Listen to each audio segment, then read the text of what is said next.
Hello friends, स्वागत है आपका आज के करंट अफेयर डिस्कशन में। चलिए डिस्कशन स्टार्ट करते हैं। हमारा पहला आर्टिकल है डोंकी एंड इमिग्रेशन से संबंधित। न्यूज़ में क्यों है? अभी एक मूवी रिलीज की हुई है जिसका नाम है डंकी, इसीलिए ये न्यूज़ का विषय बना हुआ है। तो जान लेते हैं पहले डंकी प्रोसेस में क्या होता है।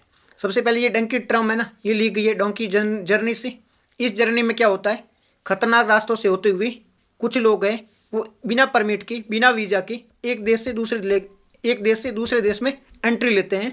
यही डोंकी प्रोसेस कहलाता है। मतलब इसमें परमिट नहीं होता है, इमिग्रेंट्स रूप में, इलीगल रूप से एक देश से दूसरे देश में ये लोग जाते हैं। ये पूरा डंकी के बारे में हुआ।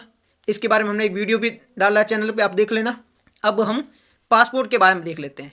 तो सबसे पहले पासपोर्ट का एवोल्यूशन कैसे हुआ। इवोल्यूशन ऑफ पासपोर्ट की बात करें तो सबसे पहले पासपोर्ट होता क्या है। पासपोर्ट होता है कोई व्यक्ति है वो एक देश से दूसरे देश में जाना चाहता है ना, तो उसके लिए उसको एक परमिट की आवश्यकता होती है। तो ये पासपोर्ट है वो परमिट है। एक देश से दूसरे देश में जाने के लिए ये जो पासपोर्ट है वो परमिट का कार्य करता है, लाइसेंस का कार्य करता है कि आप अब उस देश में जा सकते हो। अब पासपोर्ट की जो एवोल्यूशन कैसे होता है इसके बारे में बात करें तो सबसे पहले अर्ली पासपोर्ट सिस्टम है ना, वो फ्रेंच रेवोल्यूशन के दौरान 1789 में 1789 में फ्रांस में इंट्रोड्यूस किया गया था। इसे परमिट सिस्टम कहा गया था। आज ये परमिट सिस्टम है, आज के पासपोर्ट सिस्टम के समान ही था, बट इसे परमिट सिस्टम कहा गया था। अब इस परमिट सिस्टम में क्या होता था कि इसे एक तो इंटरनल पासपोर्ट कहा जाता था, जो लोकल ट्रैवल के लिए, जो फ्रांस के भीतर ही अगर आपको एक जगह से दूसरी जगह जाना है तो आपको इंटरनल पासपोर्ट की जरूरत थी। और आपको ओवरसीज जाना है, एक देश से दूसरे देश में जाना है, तो वहाँ पर ये ओवरसीज पासपोर्ट लेने की आवश्यकता होती थी। इस प्रकार की वहाँ पर परमिट सिस्टम की व्यवस्था थी। तो ये अर्ली पासपोर्ट सिस्टम था। अब हम मॉडर्न पासपोर्ट सिस्टम की बात करें तो ये मॉडर्न पासपोर्ट सिस्टम है। मॉडर्न पासपोर्ट सिस्टम में क्या होता है, इसे सबसे पहले वर्ल्ड वॉर से फर्स्ट के बाद में, वर्ल्ड वॉर फर्स्ट हुआ था उससे पहले यूके में, यानी ब्रिटेन में इंट्रोड्यूस किया गया था। देखो सबसे पहले क्या हुआ था, वर्ल्ड वॉर फर्स्ट से पहले जो आज का ब्रिटेन या यूके है ना, वहाँ पर एक एक्ट लाया था। उस एक्ट के बाद में ये जो पूरा पासपोर्ट सिस्टम है ना आज का, इसे इंट्रोड्यूस किया गया था। तो आज का जो पासपोर्ट सिस्टम है इसे सबसे पहले इंट्रोड्यूस ब्रिटेन में किया गया था। कब किया गया था? 1914 में, 1914 में सबसे पहले यूके में से इंट्रोड्यूस किया गया था। उसके बाद में 1920 में लीग ऑफ नेशन के बारे में आप सब जानते ही होंगे। जो आज यूएन है ना, ये यूएन लीग ऑफ नेशन का ही सक्सेसर है, उत्तराधिकार है।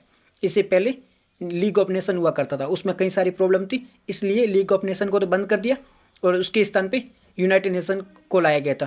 तो यूएन, अभी जो लीग ऑफ नेशन था ना, लीग ऑफ नेशन, उसने एक कॉन्फ्रेंस करी और उस कॉन्फ्रेंस में बताया कि जो ब्रिटिश मॉडल का ये पासपोर्ट सिस्टम है ना, ये पूरे वर्ल्ड में इंट्रोड्यूस किया जाना चाहिए। क्योंकि उसके बाद में जो वर्ल्ड वॉर फर्स्ट चल रहा था, तब सारे देश की जो भी देश थे, सारे देश थे वो अपने देश की बाउंड्री उसे सिक्योर करना चाहते थे। कोई भी इलीगली रूप से हमारे देश में नहीं आना चाहिए, इस प्रकार की बातें चल रही थी। तो वहाँ पर जो लीग ऑफ नेशन था उसने कहा कि पूरे देश सिक्योर होना चाहते हैं तो ये पासपोर्ट सिस्टम है, इसे इंट्रोड्यूस किया जाए। तो किस व्यक्ति को अपने देश में आने देना है, नहीं आने देना है, वो इस पासपोर्ट से तय हो जाएगा। तो सबसे पहले 1923 में इस प्रकार के सिस्टम को इंट्रोड्यूस किया गया था। अब उसके बाद में क्या हुआ, धीरे धीरे सारे देश हैं उन्होंने पासपोर्ट सिस्टम को अडॉप्ट करना शुरू कर दिया है। जैसे यूएसए वो एक्ट लेके आया। कौन से एक्ट लेके आया था यूएसए 2 एक्ट लेके आया। पहला एक्ट था emergency quota act 1921, emergency quota act 1921 लेके आया। और इसके साथ साथ यूएसए एक और एक्ट लेके आया, वो था इमिग्रेशन एक्ट 1921। यूएसए 2 एक्ट लेके आया जिसमें एक तो इमिग्रेशन को रोका गया और साथ ही साथ में पासपोर्ट को इंट्रोड्यूस किया गया। इंडिया की बात करें, भारत में, तो भारत में ये प्रोसेस कब स्टार्ट हुआ था पासपोर्ट वगैरह। तो अब पहले तो भारत पर ब्रिटिश रूल था, तो वर्ल्ड वॉर फर्स्ट है, उससे पहले तो भारत में इस प्रकार की कोई सिस्टम था ही नहीं। वर्ल्ड वॉर फर्स्ट से पहले भारत में इस प्रकार का कोई सिस्टम नहीं था। भारत में पहली बार ये जो सिस्टम है ना, ये वर्ल्ड वॉर के बाद में, जो वर्ल्ड वॉर फर्स्ट चल रहा था, जो 1914 से 1919 तक चला था, इसके बीच में ब्रिटेन है ना, भारत पर रूल ब्रिटेन का ही था। तो ब्रिटेन के द्वारा डिफेंस ऑफ इंडिया एक्ट लाया गया। कौन सा एक्ट लाया गया? डिफेंस ऑफ इंडिया एक्ट लाया गया। और इस एक्ट के माध्यम से भारत में कौन व्यक्ति आएगा और कौन भारत से जाएगा, इसका निर्धारण कौन करेगा? इसका निर्धारण ब्रिटिश गवर्नमेंट करेगी। और इसके लिए ये पूरा सिस्टम बनाया गया था, पासपोर्ट सिस्टम। व्यक्ति के पास पासपोर्ट होना चाहिए, जो भारत में आएगा उसके पास भी होना चाहिए, जो भारत से जाएगा उसके पास भी होना चाहिए। तो पहली बार डिफेंस ऑफ इंडिया एक्ट के माध्यम से ब्रिटिश गवर्नमेंट ने भारत में पासपोर्ट को इंट्रोड्यूस किया और इसके माध्यम से भारत से कौन आएगा कौन जाएगा वो तय किया जाने लगा। अब इंडिया में अभी की बात करें और पासपोर्ट सिस्टम कौन कौन किस किस प्रकार के भारत में पासपोर्ट है उसके बारे में हम जान लेते हैं। तो अभी भारत में अलग अलग प्रकार के पासपोर्ट है। जैसे पहला है ऑर्डिनरी पासपोर्ट। ऑर्डिनरी पासपोर्ट इसमें क्या होता है कि ब्लू कलर का होता है। ये उन लोगों को दिया जाता है जो सामान्य हम आप जैसे लोग हैं, कॉमन सिविलियन से कॉमन सिटीजन है, उनको ये दिया जाता है। ब्लू कलर का पासपोर्ट होता है जिसे ऑर्डिनरी पासपोर्ट भी कहा जाता है। ठीक है, इसके बाद में एक पासपोर्ट होता है, ये डिप्लोमेट पासपोर्ट होता है। इसमें क्या होता है, ये मरून कलर का होता है और ये पासपोर्ट दिया जाता है डिप्लोमेट्स होते हैं हमारे, उनको दिया जाता है ये पासपोर्ट। फिर आता है ऑरेंज कलर का पासपोर्ट। ऑरेंज कलर का पासपोर्ट है ना, इसे इंट्रोड्यूस किया गया था 2018 में। क्यों इंट्रोड्यूस किया गया था, पहले तो ये किसके लिए वो जान लो, फिर बताते हैं कि क्यों इंट्रोड्यूस किया गया था।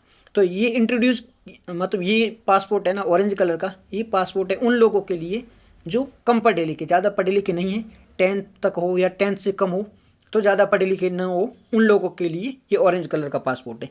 ये इसलिए इंट्रोड्यूस किया गया था कि ये जो कम पढ़े लिखे लोग हैं, ये जब फॉरेन जाएंगे तो कहीं इनके साथ में एक्सप्लोटेशन ना हो जाए।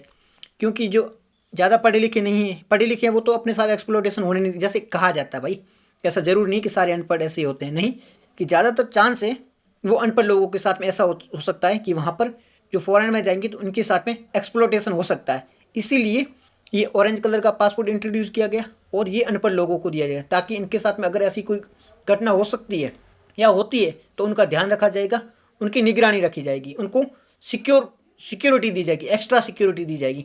इसीलिए ऑरेंज कलर के पासपोर्ट को 2018 में इंट्रोड्यूस किया गया था। अब एक पासपोर्ट होता है वाइट कलर का। वाइट कलर का पासपोर्ट होता है मोस्ट पावरफुल पासपोर्ट होता है। मोस्ट पावरफुल पासपोर्ट होता है। इस पासपोर्ट को गवर्नमेंट ऑफिसर्स होते हैं उनको दिया जाता है, और इसलिए दिया जाता है जब वो गवर्नमेंट के काम से दूसरे देश में जाते हैं ना, तब उनको वाइट कलर का पासपोर्ट दिया जाता है। तो ऑरेंज कलर का अनपढ़ लोगों के लिए जो कम पढ़े लिखे हो, वाइट कलर का पासपोर्ट गवर्नमेंट ऑफिसर के लिए, मरून कलर का पासपोर्ट है वो भी हमारे जो ऑफिसर्स होते हैं या फिर जो डिप्लोमेट्स होते हैं उनके लिए होता है। ब्लू कलर का पासपोर्ट होता है, ब्लू कलर का जो ऑर्डिनरी लोगों के लिए होता है। तो ये पासपोर्ट सिस्टम समझ में आ गया आपको। अब हम चलेंगे हमारे नेक्स्ट आर्टिकल की ओर। हमारा नेक्स्ट आर्टिकल है वीर सेवज के बारे में।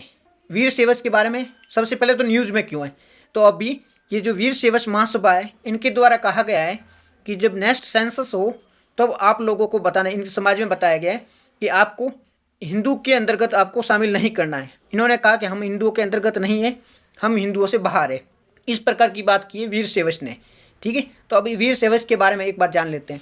वीर सेवज की बात करें तो ये है वो हमारे भगवान शिवा है ना, लॉर्ड शिवा, उनकी पूजा करते हैं। और ये जो सेविज्म है ना, हिंदुइज्म के अंतर्गत एक सेक्ट है, सेविज्म सेक्ट है, सेविज्म ट्रेडिशन है, उन्हीं के अंतर्गत से ये निकले हैं। सेविज्म जो सेक्ट है ना, उनसे ही ये निकले हैं। कौन? वीर सेवाज है, वो सेविज्म सेक्ट से ही निकले। और ये पूजा किसकी करते हैं? ये पूजा गॉड शिवा की करते हैं, लॉर्ड शिवा की ये पूजा करते हैं। अब हम एक बार बात कर लेते हैं सेविज्म के बारे में। सेविज्म की बात करें तो हिंदुइज्म के अंतर्गत अलग अलग प्रकार के ट्रेडिशन है। ठीक है, विष्णुइज्म है, सेविज्म है, अलग अलग प्रकार के हैं। तो सेविज्म की बात करें, इनके अकॉर्डिंग लॉर्ड शिवा है, ये लॉर्ड शिवा की एक तो पूजा करते हैं, वर्शिप करते हैं, साथ ही साथ इनके अकॉर्डिंग लॉर्ड शिवा है वो सबसे पावरफुल एंटिटी है, उनसे ऊपर कुछ भी नहीं है। तो इस प्रकार से इनका मानना है। अब जो वीर सेवाज है ये कहाँ पर है, इनका निवास स्थान है, इनका जियोग्राफिक प्रेजेंस कहाँ है, जियोग्राफिकल प्रेजेंस कहाँ है, इसकी बात करें तो ये वीर सेवाज कर्नाटक है, आंध्र प्रदेश है, केरला है, इन राज्यों में इनका प्रेजेंस ज़्यादा है। ये बात आपको समझ में, प्रेजेंस कहाँ है, केरला, कर्नाटक, आंध्र प्रदेश। अब इनके लिए कुछ होली पैलेस भी होंगे, पवित्र स्थान होंगे, तो उनके बारे में भी देख लेते हैं। इनके लिए काशी मठ है, रामेश्वरम मठ है, उज्जैनी मठ है, श्रीशैला मठ है, ये इनके प्रमुख पवित्र स्थान है या होली पैलेस है इनके लिए। ठीक है, अब हम थोड़ा डिफरेंस जान लेते हैं किसमें, लिंगायत में और वीर सेवास में।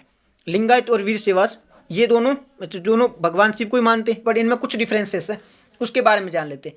तो जो लिंगायत है ना, उसका ओरिजिन हुआ था, लिंगायत सेक्ट का ओरिजिन हुआ है वो बिस्सावा एक सेक्ट है, उससे वीर जो लिंगायत सेक्ट है उसका ओरिजिन हुआ है। और इनका लिंगायत सेक्ट का ओरिजिन हुआ है वो हुआ 12th सेंचुरी में हुआ है। लिंगायत सेक्ट जिसका ओरिजिन हुआ है विसावा सेक्ट से हुआ है और इनका ओरिजिन हुआ है वो 12th सेंचुरी में हुआ है। जबकि हम वीर सेवाज की बात करें तो वीर सेवाज का ओरिजिन हुआ है वो हुआ है शिव के जो लिंग है ना, जिसको हम इंट्रोड्यूस करते हैं कि ये लिंगायत है, सॉरी बात शिव जी की जो लिंग है उसकी पूजा होती है। तो वीर सेवाज है ना, उनकी उत्पत्ति है वो शिव जी के लिंगायत से हुई है। ठीक है, ये बात आपको समझ में आ गई। अब जो लिंगायत जो है ना, लिंगायत सेक्ट है वो शिव जी को अमूर्त मानते हैं। उनके अकॉर्डिंग शिव जी की कोई मूर्ति नहीं है, शिव जी का कोई आकार नहीं है, ये अमूर्त है। तो ये अमूर्त शिवा को पूजा करते हैं या अमूर्त शिवा के वर्शिप करते हैं। जबकि जो वीर सेवाज है वो शिव जी को एक एंटिटी मानते हैं, लॉर्ड शिवा को एक एंटिटी मानते हैं, एक ह्यूमन मानते हैं और ह्यूमन मान के इनकी पूजा करते हैं। ये मूर्ति पूजा में बिलीव करते हैं और लिंगायत है वो मूर्ति पूजा में बिलीव नहीं करते हैं। साथ ही साथ में ये बात करें इनकी जो लिंगायत है तो लिंगायत कास्ट सिस्टम में बिलीव नहीं करते हैं। ये वेदों में बिलीव नहीं करते, लिंगायत कास्ट सिस्टम में बिलीव नहीं करते हैं, टेम्पल में बिलीव नहीं करते हैं, जो प्रीस्ट पुजारी वगैरह होते हैं उनमें बिलीव नहीं करते। तो ये आजकल के जो सिस्टम है ना, पूजा पुजारी वगैरह इन सब में ये बिलीव नहीं करते लिंगायत। जबकि जो वीर सेवाज है ना, ये कास्ट सिस्टम में बिलीव करते हैं, वेदाज में बिलीव करते हैं, वेदों की जो ज्ञान है, वेदों का जो भी भाषा है उसमें बिलीव करते हैं। साथ ही साथ में ये पुजारी को भी मानते हैं वीर सेवाज, टेम्पल में भी मानते हैं, ये मूर्ति पूजा में बिलीव करते हैं। इस प्रकार से इन दोनों में ये अंतर है। तो ये क्वेश्चन पूछा जा सकता है कि लिंगायत और वीर सेवाज में डिफरेंस क्या क्या है, किसको मानते हैं, कहाँ से उत्पत्ति हुई है, गॉड की कौन सी रूप में, गॉड के कौन से फॉर्म में ये बिलीव करते हैं, इन सब के बारे में। तो ये पूरा आर्टिकल था विश्व सेवाज के बारे में, वीर सेवाज के बारे में। चलते हैं हमारे नेक्स्ट आर्टिकल की ओर। हमारा नेक्स्ट आर्टिकल है अटल बिहारी वाजपेयी जी के बारे में।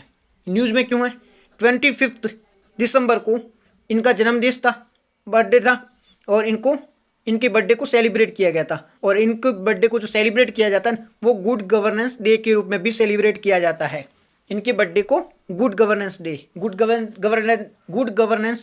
कब सेलिब्रेट किया जाता है, तो गुड गवर्नेंस डे 25 दिसंबर को सेलिब्रेट किया जाता है। और इसी दिन अटल बिहारी वाजपेयी जी का जन्मदिन है। ठीक है, इनकी याद में ये गुड गवर्नेंस है उसे सेलिब्रेट किया जाता है। ठीक है, इनके बारे में बात करें अटल बिहारी वाजपेयी जी की, तो इनके बारे में देखो, सबसे पहले इनका बर्थ हुआ था वो 1924 में 1924 में हुआ था।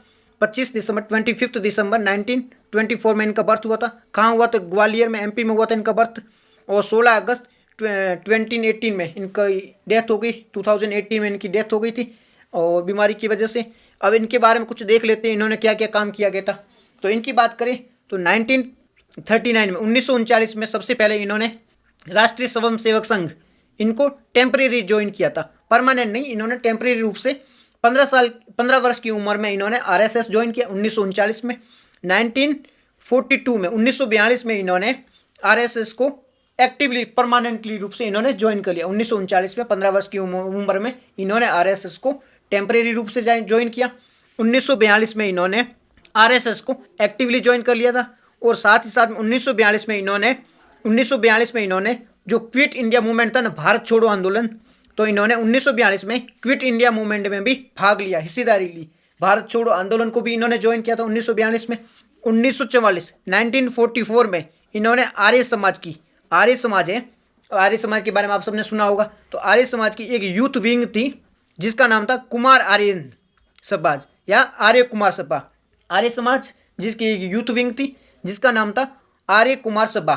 तो 1944 में जो अटल बिहारी वाजपेयी जी थे, इन्होंने ये जो आर्य समाज की यूथ विंग थी आर्य कुमार सभा, इनको ज्वाइन किया। साथ ही साथ इनके सेक्रेटरी भी बने, इनके सचिव भी बने। किसके सचिव बने, आर्य कुमार सभा के। अब 1951 में आज़ादी के बाद में ये जो भारतीय जनसंघ थे, भारतीय जनसंघ एक पार्टी थी, उसके जनसंघ के सदस्य बने। ठीक है, जो आज का बीजेपी है, तो पहले वो भारतीय जनसंघ था। फिर 1968 में 1968 में जो जनसंघ है ना, उसके प्रेसिडेंट भी बने प्रधानमंत्री जी, सॉरी जो हमारे अटल बिहारी वाजपेयी जी थे, ये जनसंघ के अध्यक्ष भी बने, प्रेसिडेंट भी बने। कब बने थे, 1968 में, जब दीनदयाल उपाध्याय जी थे। इससे पहले मतलब अटल जी से पहले दीनदयाल उपाध्याय जी थे, वो जनसंघ के प्रेसिडेंट थे। इनकी मृत्यु के पश्चात 1968 में अटल बिहारी वाजपेयी जी जनसंघ के प्रेसिडेंट बने। अब जनसंघ बाद में बीजेपी बन गई, भारतीय जनता पार्टी बन गई, तो ये भारतीय जनता पार्टी के प्रेसिडेंट भी बने। साथ ही साथ में ये फॉरेन मिनिस्ट्री पर रहे थे। 3 बार इन्होंने एज ए प्राइम मिनिस्टर देश को सर्व किया, देश की सेवा की, 3 बार प्रधानमंत्री भी रहे, देश की सेवा की। तो ये 3 बार कब कब प्रधानमंत्री रहते? सबसे पहले बने थे 1996 में, 1996 में, उसके बाद में 1998 से 1999, 1998 से 1999 में ये प्रधानमंत्री बने। यहाँ पर इन पर वो लाया गया था नॉन कॉन्फिडेंस मोशन, 1 वोट से वो हार गए थे, 1 वोट से वो हार गए और 1 साल के लिए ही वो प्रधानमंत्री रह सके। इसके बाद में पुनः चुनाव हुए, उसके बाद में री इलेक्शन हुआ, री इलेक्शन में ये जीत के आए और 1999 से 1999 से 2004 तक इन्होंने एज ए प्रधानमंत्री फुल टर्म काम किया और देश के लिए काफ़ी अच्छे अच्छे प्रोजेक्ट लेके आए। इनके प्रोजेक्ट के बारे में बात करें तो इन्होंने इकोनॉमी के लिए बहुत सारे काम किए थे, जैसे दिल्ली मेट्रो है वो इनके कार्यकाल में लाई गई थी। साथ ही साथ देखो इकोनॉमी में भी बहुत अच्छे से काम किए थे, इंफ्रास्ट्रक्चर में भी इन्होंने बहुत अच्छे से काम किए थे। तो दिल्ली जो मेट्रो है वो इनके कार्यकाल में लाई गई थी। साथ ही साथ में जो नेशनल हाईवे डेवलपमेंट प्रोजेक्ट है ना, NHDP, वो इनके कार्यकाल में लाया गया था, नेशनल हाईवे डेवलपमेंट जो प्रोजेक्ट है वो। और ये जो गोल्डन कोल्डिलेटरल है ना, गोल्डन कोल्डिलेटरल जो हमारा स्वर्ण चतुर्भुज राजमार्ग प्रोजेक्ट है वो भी इनके कार्यकाल में लाया गया था। स्वर्ण चतुर्भुज जो प्रोजेक्ट है वो भी इनके कार्यकाल में लाया गया था। साथ ही साथ में PM ग्राम ज्योति योजना, कौन सी है? PM ग्राम सड़क योजना, बहुत अच्छी योजना थी। PM ग्राम सड़क योजना है जो इनके कार्यकाल में शुरू की गई थी। कौन कौन से कार्यक्रम इनके, कौन कौन से प्रोजेक्ट है वो इनके कार्यकाल में शुरू किए गए थे? तो पहले है दिल्ली मेट्रो, वो इनके कार्यकाल में लाई गई थी। नेशनल हाईवे डेवलपमेंट प्रोजेक्ट वो भी इनके कार्यकाल में लाया गया था। साथ ही साथ में गोल्डन कोल्डिलेटरल ये जो प्रोजेक्ट है वो भी इन्हीं के कार्यकाल में लाया गया था। इसके अलावा PM ग्राम ज्योति नहीं, PM ग्राम सड़क योजना, PM ग्राम सड़क योजना, इसे भी अटल जी के कार्यकाल में शुरू किया गया था। बहुत अच्छी प्रोग्राम है, बहुत अच्छी योजना थी, हर गांव में सड़क बनाई गई थी, आपने देखा ही होगा। तो ये बहुत अच्छी योजना थी, इनके कार्यकाल में लाई गई थी।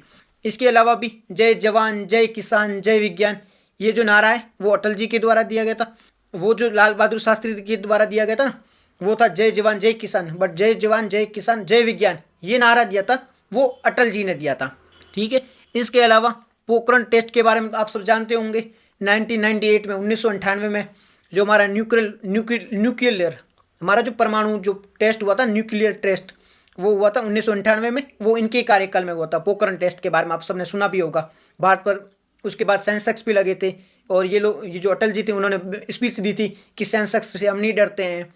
तो काफ़ी अच्छे काम किए थे। साथ ही साथ जो कारगिल वॉर हुई थी वो इनके कार्यकाल में हुई थी और काफ़ी सक्सेसफुल रहा था ये जो वॉर में, हम जीते, हमने पाकिस्तान को हराया उस वॉर में। और जो ऑपरेशन विजय है ये कारगिल वार के दौरान ही चलाया गया था, इसके बारे में भी आप जानते होंगे। तो ये ऑपरेशन विजय भी इनके कार्यकाल में चलाया गया था। और भारत पाकिस्तान के बीच में रिश्तों को नॉर्मलाइज करने के लिए, रिश्तों को सुधारने के लिए इन्होंने बहुत सारे प्रयास किए। जैसे भारत और पाकिस्तान के बीच में इन्होंने बस सेवा शुरू की ताकि भारत और पाकिस्तान के रिश्तों को सुधारा जा सके। ठीक है। और सबसे पहले एक खासियत थी इनकी कि ये कहा जाता है कि UN में सबसे पहले हिंदी में स्पीच दी थी वो प्रधानमंत्री अटल जी द्वारा दी गई थी। तो UN में सबसे पहले जो हिंदी में स्पीच दी थी वो अटल जी द्वारा ही दी गई थी।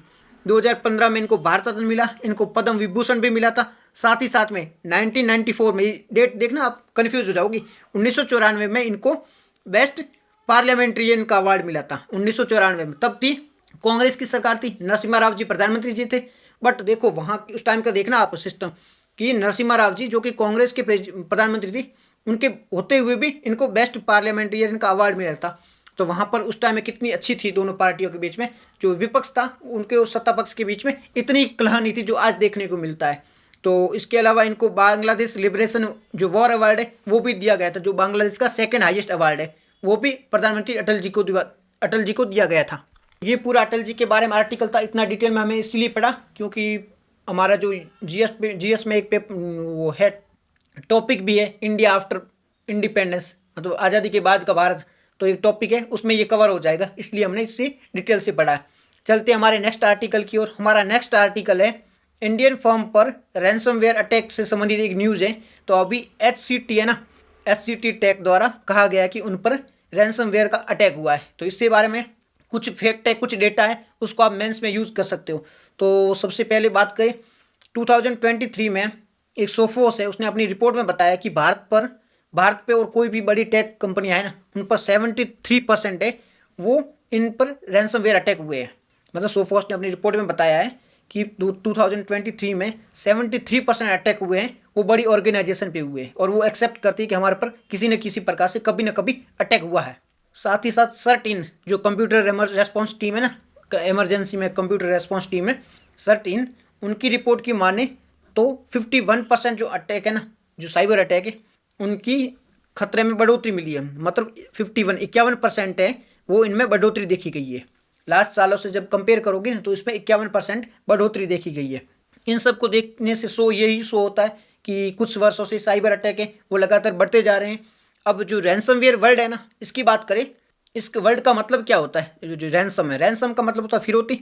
तो ये जो रैंसमवेयर वर्ल्ड है वो फिरौती से लिया गया, मतलब फिरौती से संबंधित वर्ल्ड है रैंसम, वहीं से ये वर्ल्ड लिया गया था।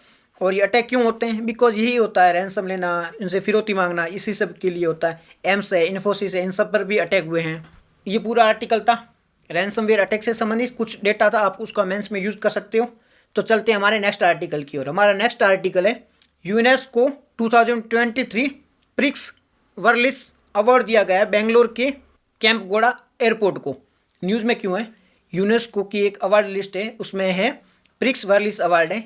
वो अभी बेंगलोर की एक कैंपगोड़ा एयरपोर्ट है, बेंगलोर में एक कैंपगोड़ा एयरपोर्ट है, उसको ये अवार्ड दिया गया है। कौन सा अवार्ड दिया गया है?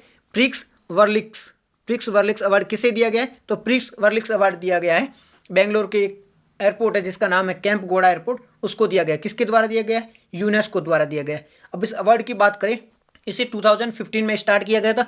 क्यों किया गया था?